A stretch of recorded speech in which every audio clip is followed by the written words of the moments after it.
sifat pemalu itu ada di dalam diri Utsman bin Affan. Ya, tapi di balik sifat malunya itu beliau ini orang yang kalau perang ya sama saja, Pak. Ya, kalau dalam jihad dan sebagainya, hampir seluruh sahabat ini semua rata-rata pernah berperang bersama Nabi. Ya, nggak cuma 1 kali 2 kali. Karena kalau Nabi sudah mengutus untuk berperang, ini semuanya berlomba-lomba. Ya, kalau yang tadi saya katakan 1 kali itu kan minimal, ya, syarat minimal. Ya, jadi kayak sahabat-sahabat yang kita sebut ini hampir setiap ada misi perang bersama Nabi mereka ikut. Ya, mulai perang Badar, perang Uhud, perang Khandaq, ya, perang Tabuk dan seterusnya. Itu rata-rata mereka ikut. Ya, nah di balik sifat malunya sahabat Utsman bin Affan ini juga seseorang yang sangat berani ya di medan jihad ya. Beliau orang yang kaya raya, beliau orang yang cerdas, juga menjadi salah satu penulis wahyu juga. Utsman bin Affan. Kemudian ada sahabat Khubab bin Munzir.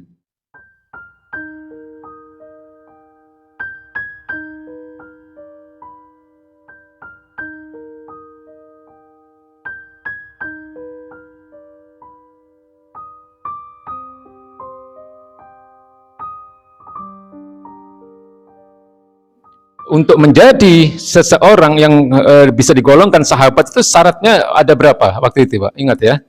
Pertama, dia harus hidup sezaman dengan Nabi. Kedua, dia harus pernah bertemu Nabi. Ketiga, dia harus wafat dalam keadaan Islam. Ya. Kemudian keempat, dia harus pernah menghadiri majelisnya Nabi minimal 1 tahun dan pernah ikut berjihad bersama Nabi minimal 1 kali. Ini syarat minimal. Ya, sehingga bisa digolongkan menjadi seorang sahabat. Nah, sehingga dengan persyaratan ini sahabat itu tidak ada yang insya Allah tidak ada yang tidak bertakwa, Pak. Tidak ada yang fasik. Ya, tidak ada yang pernah melakukan kemaksiatan secara terang-terangan, tidak pernah. Ya, meskipun mereka tidak maksum ya, tidak terhindar dari kesalahan ya, tapi kalau marwahnya atau kehormatannya sangat terjaga para sahabat itu. Nah, ini dikatakan mereka itu oleh para ulama sebagai Islam yang berjalan, ya. Jadi para sahabat itu disebut sebagai Islam yang berjalan, ya. Karena apa? Karena kepribadian mereka yang Islami, pemikirannya Islami, perilakunya Islami, tampilannya Islami, ya. Semuanya Islami, sehingga disebut sebagai Islam yang berjalan. Jadi jumlah sahabat itu lebih dari 100.000, Pak. Ya, jumlah mereka yang tergolong menjadi sahabat Nabi. Itu kalau di dalam keterangan Al-Hafiz Abu Zahrah, guru dari Imam Muslim, jumlah sahabat itu kurang lebih 114.000 orang. Ya, sementara kalau menurut penulisan dari Jalaluddin As-Suyuti, itu jumlah sahabat kurang lebih 124.000 orang. Ya, jadi orang-orang yang tergolong menjadi sahabat. Nah, kalau kita lihat di sini contohnya 1-2, tentu ini adalah beberapa sahabat yang memang memiliki keistimewaan. Ya, ini sahabat-sahabat besar lah, sahabat-sahabat senior. Ya, karena tentu kualitas sahabat berbeda-beda juga. Ya, jadi ada lebih dari 100.000 sepeninggal Nabi orang-orang yang bisa digolongkan menjadi sahabat. Ini masuk akal karena dalam perang Tabuk saja. Jadi perang Tabuk itu terjadi pada tahun ke-9 ya Hijriah, di mana baginda Nabi waktu itu memimpin langsung pasukan, dan itu adalah peperangan melawan Romawi, di mana itu adalah perang terakhir yang dipimpin oleh baginda Nabi. Itu baginda Nabi membawa 30.000 pasukan ya yang tergolong menjadi sahabat yang ikut perang saja itu ya, karena orang-orang Romawi membawa 40.000 pasukan. Ya, jadi yang ikut perang saja 30.000, tentu yang tidak ikut perang banyak juga kan, yang ditinggal di Madinah. Ya, artinya masih menjaga Mekah, Madinah gitu ya. Lebih dari 100.000 lah kurang lebih ya. Nah, dari jumlah sahabat ini mayoritas itu tentu orang-orang yang bertakwa. Sebagaimana yang saya katakan tadi, karena untuk menjadi sahabat ya, menjadi golongan sahabat itu tidak mudah. Ya, banyak orang yang hidup sezaman dengan Nabi tidak tergolong menjadi sahabat, banyak. Ya, karena apa? Karena mereka mungkin tidak pernah bertemu Nabi. Ya, banyak ada siapa namanya? Uwais Al-Qarni. Ya, itu beliau orang soleh, ya, orang baik, tapi beliau tidak digolongkan menjadi sahabat. Karena apa? Beliau tidak pernah bertemu Nabi. Ya, beliau ingin bertemu Nabi. Ya, tapi pada suatu hari ketika beliau datang ke rumah Nabi, Nabi sedang tidak ada di rumah. Ya, lalu beliau nunggu sampai 1 bulan, Nabi belum pulang. Ya, tapi beliau segera pulang kembali karena teringat bahwa ibunya sakit.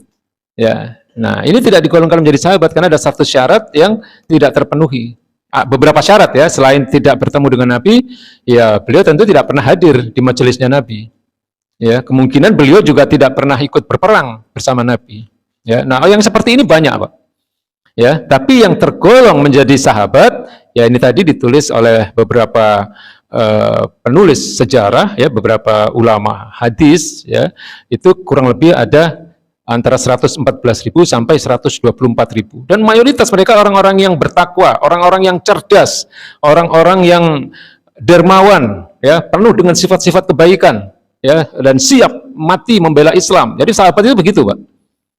Ya, nah di sini disampaikan beberapa contoh, beberapa sahabat diantaranya yang mempunyai keahlian di bidang pemerintahan dan perencanaan tata kota adalah seorang sahabat yang bernama Utbah bin Ghazwan. Ya, Utbah bin Ghazwan ini adalah termasuk sabiqun al-awwalun juga, orang-orang pertama yang masuk Islam. Beliau orang ke-7 yang masuk Islam. Ya, jadi pada tahun ke-5 Hijriah beliau ikut hijrah ke Habasyah. Jadi Nabi dan para sahabat ya itu pernah hijrah itu sebelum ke Madinah itu ke Habasyah. Kalau ke Habasyah Nabi tidak ikut, tapi Nabi memerintahkan para sahabat untuk hijrah dulu ke Habasyah ini pada tahun ke-5 Hijriah. Untuk apa? Untuk menjaga akidah mereka, mempertahankan keislaman mereka. Ya, karena apa? Karena zaman itu memegang Islam itu tidak mudah, berat, Pak. Ya, nggak seperti kita sekarang ini. Ya, ada yang disiksa, ada yang dibunuh, ya, diteror, gitu kan? Kita tahu bagaimana itu Bilal bin Rabah disiksa, kemudian ada keluarga Yasir, ya, Ammar bin Yasir, ya, satu keluarga itu disiksa, ya, hanya karena mereka Islam. Nah, dalam kondisi seperti itu, kemudian baginda Nabi memerintahkan beberapa sahabat untuk mempertahankan keislamannya dengan memerintahkan mereka berhijrah ke Habasyah. Ini pada tahun ke-5 kenabian, bukan tahun ke-5 Hijriah ya, tapi pada tahun ke-5 kenabian. Jadi kira-kira 8 tahun sebelum hijrah ke Madinah. Ya, nah ini termasuk salah satu diantaranya adalah Utbah bin Ghazwan. Ya, beliau adalah seseorang yang merupakan ahli tata kota. Jadi kalau di Irak itu ada kota terbesar kedua setelah Baghdad, itu namanya kota Basrah, Pak. Nah, kota Basrah ini yang merancang awalnya ini sahabat Utbah bin Ghazwan ini. Ya, yang oleh Khalifah Umar bin Khattab memang diutus untuk menata kota Basrah. Ya. Nah, kemudian ada sahabat yang terkenal punya ahli berpidato, ya. Yakni ada yang namanya Sabit bin Qais, Abdullah bin Rawahah, Hasan bin Sabit, dan Ka'ab bin Malik. Jadi ini orang-orang yang punya keahlian dalam bidang sastra. Ya, mereka ini rata-rata penyair. Karena pada masa itu memang dunia sastra itu menjadi sesuatu yang lagi ngetren gitu ya. Nah, ini mereka-mereka ini ahli sastra, ahli syair. Nah, orang-orang seperti ini biasanya dipercaya oleh baginda Nabi untuk menjadi juru tulis wahyu. Ya, sekaligus sebagai juru bicara. Ya, jadi baginda Nabi itu punya juru tulis, punya juru bicara. Ya, ini beberapa orang. Ada Abdullah bin Rawahah, ini salah seorang yang kemudian beliau syahid dalam perang Mu'tah. Ya, jadi perang Mu'tah itu juga perang melawan Romawi. Ya, di mana pada masa itu ada 3 panglima yang syahid. Ya, ada Zaid bin Harisa, ada Ja'far bin Abu Thalib, ada Abdullah bin Rawahah. Ini 3-tiganya syahid, Pak, dalam perang Mu'tah itu. Ya, perang Mu'tah ini perang yang tidak seimbang sebenarnya. Jumlah kaum muslimin hanya 3.000, jumlah kaum Romawi ada 200.000. Ya, tapi peperangan itu bisa dimenangkan oleh umat Islam. Ya, hanya dengan jumlah 3.000 orang. Ya, itu yang bikin orang-orang Barat itu sampai sekarang ngeri, Pak, kalau umat Islam itu bersatu, ya, karena umat Islam itu punya sesuatu yang mereka tidak punya. Apa itu? Ruh jihad. Ya, ruh jihad orang Islam itu kalau mereka berperang itu kalau dalam rangka membela agama, membela kehormatan, ya, itu tidak takut mati. Sebagaimana Bapak-bapak lihat hari ini di Palestina, ya, Hamas itu kan sebuah kelompok yang tidak terlalu besar, ya, kelompok yang kecil, tapi sampai hari ini, ya, sejak tahun 48 sampai hari ini tidak bisa dikalahkan, ya, oleh Israel. Padahal Israel ini dibantu Amerika, dibantu PBB, dibantu negara-negara besar, sampai sekarang tidak mampu mengalahkan Hamas. Karena apa? Ada ruh jihad di tengah-tengah mujahidin-mujahidin Hamas ini, yang motivasinya itu berbeda. Ya, kalau musuh Islam itu kalau perang motivasinya takut mati, ya. Tapi kalau orang berjihad untuk membela agama Islam itu tidak takut mati mereka, karena mereka meyakini janji Allah Subhanahu wa taala. Makanya di dalam perang Mu'tah itu yang jumlah pasukan umat Islam hanya 3.000 orang mampu mengalahkan pasukan Romawi yang jumlahnya 200.000. Meskipun 3 sahabat yang besar ini, ya, panglima perang yang ditunjuk oleh baginda Nabi ini syahid semua. Ya, Zaid bin Harisah, Ja'far bin Abi Thalib, kemudian Abdullah bin Rawaha. Ya, kemudian panglima perang yang keempat yang kemudian berhasil menyelesaikan perang itu adalah Khalid bin Walid. Ya, jadi ini beberapa sahabat yang memiliki keahlian dalam bersyair, ya, sehingga Nabi memberikan tugas kepada mereka sebagai juru tulis wahyu, biasanya begitu. Kemudian ada sahabat Utsman bin Affan. Kalau ini kita kenal semua, ya, Utsman bin Affan. Khalifah keberapa, Pak, Utsman bin Affan? Ya, khalifah ketiga. Jadi khalifah pertama siapa? Abu Bakar As-Siddiq. Ya, jadi kalau ada yang mengatakan Nabi itu khalifah, itu salah, ya, Pak.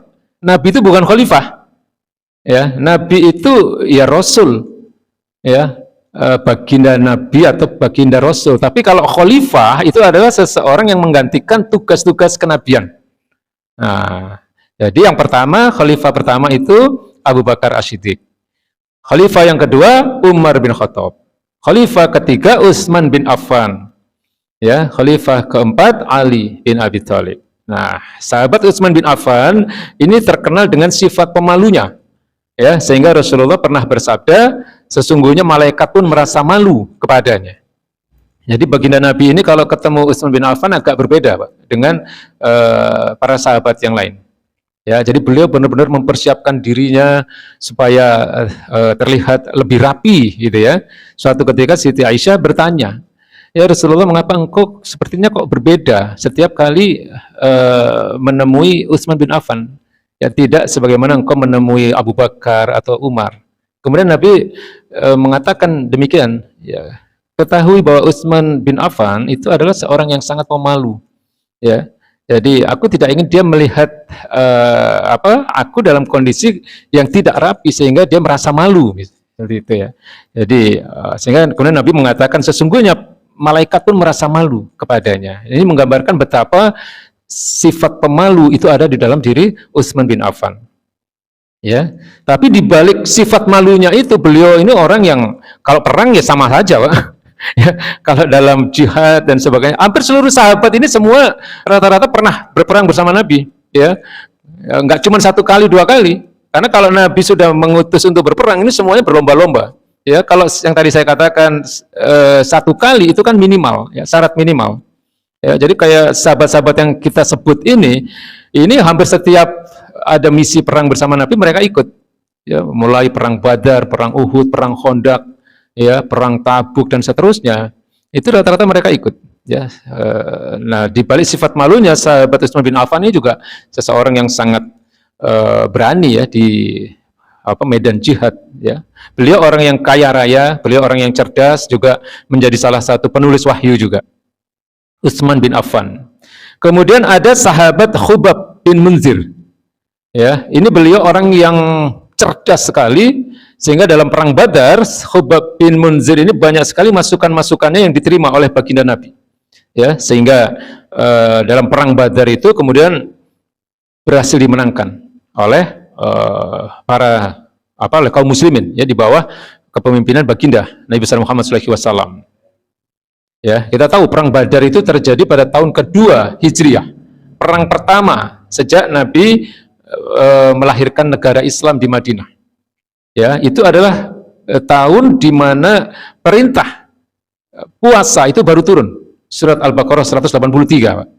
Jadi mereka perang ya dengan kondisi yang sangat berat itu di dalam perang Badar itu dalam keadaan puasa karena terjadi pada bulan Ramadan, dan itu adalah puasa yang pertama kali mereka lakukan. Ya. Nah, Khubab bin Munzir ini adalah seorang sahabat yang banyak sekali memberikan masukan-masukan dalam strategi perang Badar pada saat itu. Ya, karena kecerdasannya sehingga digelari dengan Dzur-Ra'yi. Ya, Ra'yi itu opini atau pendapat. Ya, di sini disebut sebagai intelektual, ya, Dzur-Ra'yi, orang yang memiliki intelektual atau kecerdasan. Kemudian ada sahabat Nabi yang bernama Muawiyah bin Abi Sofyan. Muawiyah bin Abu Sofyan. Kalau Abu Sofyannya kenal ya, Pak? Nah, ini putranya, ya, putra dari Abu Sofyan. Ya, Muawiyah bin Abu Sofyan ini ada dalam satu riwayat disampaikan beliau pernah menyembunyikan keislamannya. Ya, ketika Abu Sofyan masih belum Islam. Karena Abu Sofyan ini kita tahu, ya, ayah dari Muawiyah ini adalah seorang yang pembesar Quraisy Mekah pada saat itu yang merupakan musuh besar Islam. Muawiyah ini, Muawiyah ini akhirnya menjadi khalifah setelah Ali, ya. Jadi setelah Ali ini ada sebentar kekhilafahan itu dipimpin oleh Hasan. Hasan itu putra dari Ali. Ya, yang kurang lebih beliau menjadi khalifah itu sekitar 6 bulan. Ya, tapi ada gejolak di tengah-tengah kaum muslimin yang menginginkan agar Muawiyah yang menjadi khalifah. Lalu Hasan dengan besar hati, ya, hanya dalam 6 bulan kemudian beliau menyerahkan kekuasaannya kepada Muawiyah bin Abu Sofyan. Ya, sehingga kemudian umat Islam bersatu. Ya, nah ini orang bertakwa seperti itu, Pak, mementingkan persatuan umat dibanding kekuasaannya. Ya, jadi itu setelah Ali wafat. Makanya tahun itu disebut dengan Amul Jamaah. Ya, tahun kebersamaan, tahun persatuan. Ini Muawiyah bin Abu Sofyan. Ya, nah lalu siapa lagi ini? Ada Zaid bin Sabit. Ya, Zaid bin Sabit ini orang yang berjasa besar dalam menghimpun Al-Quran. Ya, jadi kalau bapak-bapak baca Al-Quran yang sekarang sudah tersusun rapi itu jasa besar beliau, ya, Zaid bin Sabit. Yang kita tahu beliau adalah seseorang yang diberi tugas oleh Abu Bakar As-Siddiq, ya, pada masa kekhilafahan beliau untuk memimpin proyek penghimpunan ayat-ayat Al-Quran. Karena saat itu ada perang Yamamah. Ya, masih ingat ya cerita saya dulu ada perang Yamamah di mana umat Islam harus menghadapi ratusan ribu pengikut Musailamah Al-Kadzab. Jadi Musailamah Al-Kadzab ini nabi palsu. Ya, orang yang pada masa Nabi beriman dia kepada Nabi, tapi ternyata imannya ini palsu dia. Karena setelah Nabi wafat, malah dia ngangkat dirinya sebagai nabi pada masa-masa kekhilafahan Abu Bakar. Nah, lalu kemudian diperangi oleh Abu Bakar karena Musailamah ini mempunyai 100.000 pengikut, ya, dan perang itu terjadi di Yamamah namanya, ya, sebuah wilayah di dekat Madinah. Nah, dalam perang ini ada 70 sahabat yang syahid, yang wafat, dan 70-70-nya itu adalah orang yang hafal Quran, ya. Maka Abu Bakar dan Umar ini berembuk, nih bagaimana ini kalau para sahabat banyak yang syahid, ya, Al-Quran ini bisa hilang, ya, karena pada waktu itu Al-Quran memang tidak dibukukan, belum dibukukan, ya, terutama Al-Quran itu banyak di hafalan para sahabat, ya, meskipun sebagian ada yang di pelepah kurma, ada tertulis di papan, di batu, ya. Nah, lalu kemudian Abu Bakar dan Umar ini berembuk lalu memutuskan untuk membukukan Al-Quran, dan untuk proyek itu, ini satu proyek yang besar ini, Pak. Ya, untuk proyek pengumpulan Al-Quran itu mereka menunjuk Zaid bin Sabit, ya, untuk menjadi pemimpin dalam tugas yang berat itu, ya, karena mereka tahu bahwa sahabat Zaid bin Sabit ini adalah orang yang sangat dipercaya oleh baginda Nabi sebagai salah seorang penulis wahyu. Ya, nah proyek besar ini kan baru selesai pada masa kekhalifahan Utsman bin Affan. Ya, jadi bertahun-tahun itu, ya, beliau kumpulkan ayat-ayat itu, ya, yang kemudian disetujui oleh para sahabat. Oh, ini susunan yang benar, ya, pada masa-masa Utsman bin Affan. Makanya kalau sekarang ada Al-Quran yang kita dapatkan kalau kita umroh atau kalau kita haji, itu namanya Mushaf Utsmani, ya, karena itulah yang menjadi hasil dari kekhilafahan Utsman bin Affan, ya. Tapi pada masa itu, sebagaimana yang pernah saya sampaikan, Quran pada masa itu belum ada titik-titiknya, Pak. Jangankan harokat, titik aja belum ada. Ya, harokat fathah, kasroh, domah itu apalagi itu baru ada 2-3 abad setelah masa Khulafaur Rasyidin. Titik aja enggak ada, ya. Jadi kalau huruf ta sama ba sama sa sama nun itu sama. Ya, karena enggak ada titiknya, tapi bentuknya sama. Nah, lalu kemudian makin hari makin disempurnakan, ya, sampai baru 2 abad setelah itu, ya, kita menyaksikan apa yang hari ini kita lihat itu. Jadi Al-Quran yang kita baca hari ini itu adalah Al-Quran yang disempurnakan 2 abad setelah masa para sahabat. Ya, tapi bentuk aslinya itu ada pada masa kekhilafahan Utsman bin Affan. Ya, rangkuman aslinya itu. Nah, ini yang berjasa besar, ya, dalam menyusun itu, ya, susunan surat-suratnya, susunan ayat-ayatnya, ini yang berjasa besar ini. Sahabat Zaid bin Thabit. Kemudian ada sahabat yang khusus mereka itu mendalami kajian kitab Taurat, Pak. Ya, ada yang bernama Abdullah bin Amr bin As, ya, dan Abil Jalad Al-Jauli. Ya, mereka orang-orang yang ahli dalam mengkaji kitab Taurat. Ya, ini beberapa contoh sahabat yang luar biasa yang oleh para ulama disebut sebagai orang-orang yang disebut sebagai Islam yang berjalan. Ya, karena apa? Karena pemikirannya Islami, perilakunya Islami, ya, tampilannya Islami. Ya, mereka adalah orang-orang yang bertakwa, yang bahkan beberapa di antaranya dijamin masuk surga bi ghairi hisab, ya, tanpa hisab.